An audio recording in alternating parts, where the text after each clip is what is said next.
À la fin de cette vidéo, vous devez retenir ceci. C'est lorsque les affaires prospèrent qu'il faut construire sa maison. Les affaires ne seront pas toujours prospères. Monsieur X est un jeune entrepreneur de 30 ans, célibataire sans enfant, qui pouvait se faire une marge bénéficiaire de 6 millions de francs tous les mois, environ 10 000 euros.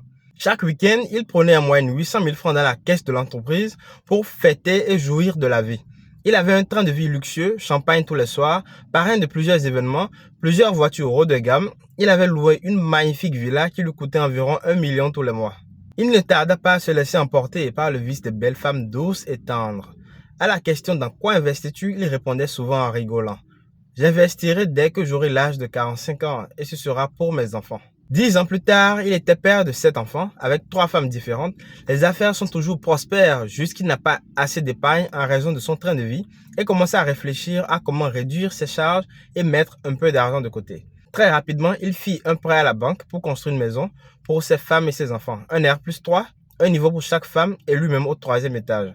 5 ans plus tard, les activités étaient moins prospères. Il peinait à rembourser la banque et dut vendre ses voitures pour n'en garder que 3. Les choses allaient de mal en pire jusqu'à ce que sa société fît faillite. Il peinait à maintenir son train de vie et voilà comment M. X se retrouve à 45 ans, 7 enfants en charge, 3 femmes qui n'ont aucune source d'activité génératrice de revenus et des petites parts ici et là qui refusent de le lâcher. Les 3 femmes l'abandonnèrent pour refaire leur vie et il laissa ses 7 enfants à sa mère qui s'en occupe avec une aide ménagère. Il dut mettre en location 3 niveaux de son immeuble pour pouvoir éponger son prêt auprès de la banque. Voilà comment M. X a tout perdu sauf sa maison. Nous connaissons souvent un jeune prospère qui dilapide ses revenus en estimant qu'il est jeune et qu'il faut qu'il profite de la vie. Ce qu'on oublie en général en étant jeune, c'est que la prospérité mal gérée ne dure qu'un temps.